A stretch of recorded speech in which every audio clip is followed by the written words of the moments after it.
है। सबसे पहले हमारे पास सिस्टम ऑफ लीनियर इक्वेशंस, ठीक है।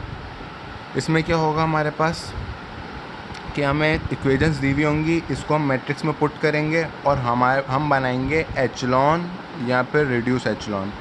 अब वो डिपेंड करता है हमें कैसे पता चलेगा एचलॉन बनाना है या रिड्यूस एचलॉन बनाना है। अगर कहा हुआ है Gaussian elimination method, Gaussian elimination method में हम एचलॉन बनाते हैं, और अगर गॉस जॉर्डन मेथड से सॉल्व करने का बोला है तो फिर हम क्या बनाएंगे, फिर हम बनाएंगे रिड्यूस एचलॉन, ठीक है। तो हमारे पास ये आ गई 3 इक्वेशंस हैं, तो यानी कि हमारे पास 3/4 का मैट्रिक्स बनेगा। 9 1 0 ये हमारे पास कॉन्स्टेंट्स हैं, ये हमारे पास चौथे कॉलम में आएंगे। ऐसे मैट्रिक्स को हम ऑगमेंटेड मैट्रिक्स बोलते हैं, जिसमें हमारे पास कांस्टेंट भी हम चौथी रो में लिख देते हैं। अब देखें, एक्स का कोफिशिएंट था 1 लिख दिया, वाई का कोफिशिएंट था 1 लिख दिया, जेड का था 2 लिख दिया, 9 था 9 इधर ही लिख दिया। अच्छा, ये जो कांस्टेंट है इक्वल टू के उस तरफ होने चाहिए। अगर ये -9 इस तरफ लिखा हुआ होता तो हम इधर -9 नहीं लिखते, हम इक्वल के दूसरी तरफ भेजेंगे।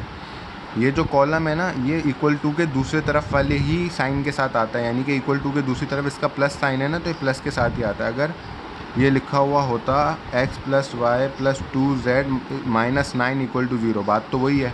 लेकिन अगर हम इधर -9 पुट कर देंगे तो आंसर गलत आ जाएगा, क्योंकि जहाँ पे जो पुट करना होता है इक्वल टू के दूसरे साइड वाला पुट करना होता है। तो अगर इस तरह दी हुई है इक्वेशन कि कांस्टेंट हमारे पास लेफ्ट हैंड साइड पे है, तो उसको पहले हम राइट हैंड साइड पे शिफ्ट करेंगे। इस तीनों इक्वेशन में हमारे पास राइट हैंड साइड पे शिफ्टेड है। 9 1 0 पुट कर दिया, 2 4 -3 3 6 -5 पुट कर दिया। अब मैंने जो पहले कहा था कि हमारा रिड्यूस एचलॉन और एचलॉन किसके लिए काम आता है, अननोन फाइंड्स करने के लिए। तो इसमें अननोन है x y और z, तो इसमें हमें अननोन फाइंड्स करना है। गॉसियन एलिमिनेशन मेथड से करने, इसका मतलब है कि एचलॉन बनाना है। गॉस जॉर्डन बोलेंगे तो इसका मतलब है रिड्यूस एचलॉन बनाना है। ये हमारे पास आ गया मैट्रिक्स, ये इक्वेशन से देख के हमने बना लिया। इस पर हम एलिमेंट्री रो ऑपरेशन करेंगे। एलिमेंट्री रो ऑपरेशन किया हमारे पास तो आया, वेट,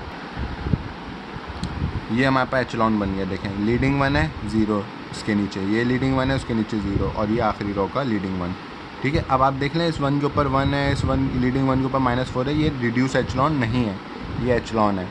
अब हमने क्या करना है कि ये वाला जो था हमारे पास, ये हमने जब इक्वेशन से उठा के मैट्रिक्स बनाया था तो यहाँ x का कोफिशिएंट रखा था, यहाँ y का रखा था, यहाँ z का रखा था, और ये तो कांस्टेंट था। ये भी x का कोफिशिएंट था, y का कोफिशिएंट था, z का कोफिशिएंट था और कांस्टेंट था। x का कोफिशिएंट, y का कोफिशिएंट, z का कोफिशिएंट और कांस्टेंट। अब इधर देखा जाए तो हमारे पास फर्स्ट रॉ में बन रहा है x + y + 2 = 9। ना हमें x y पता है ना z पता है, तो x कैसे निकालेंगे, ठीक है।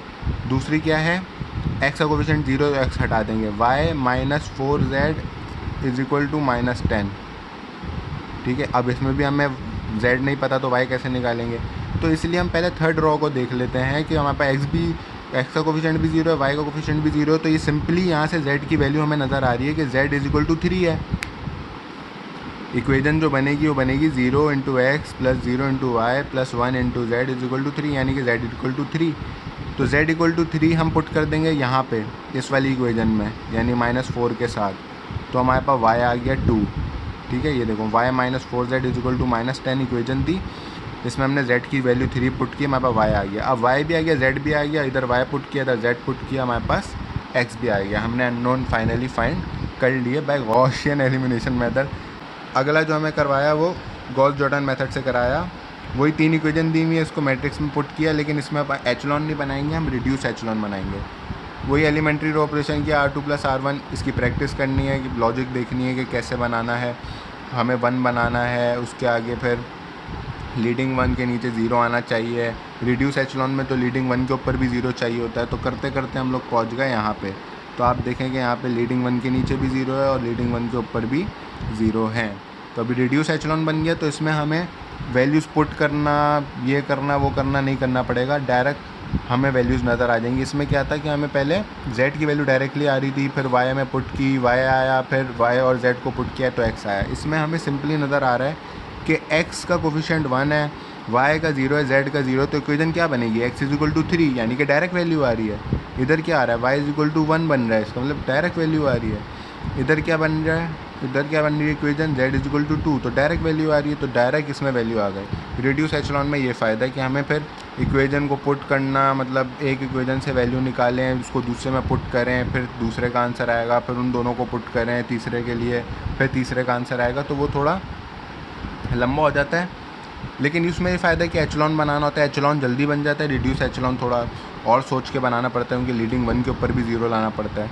तो अगर मेथड मेंशन्ड है तो उसी मेथड से करना पड़ेगा। अगर गॉस जॉर्डन बोला हुआ है तो रिड्यूस एचलॉन बनाना पड़ेगा। अगर गॉसियन एलिमिनेशन बोला हुआ है तो एचलॉन बनाना होगा। उसमें फिर ये नहीं कि आप रिड्यूस एचलॉन बना के निकाल दें, वो गलत मान लिया जाएगा। और अगर कुछ भी नहीं लिखा हुआ, सिर्फ लिखा हुआ है कि इसको सॉल्व करना है, तो फिर आपके ऊपर है, आपकी मर्ज़ी है, आप किसी भी मेथड से कर लें जो आपको अच्छा लगे।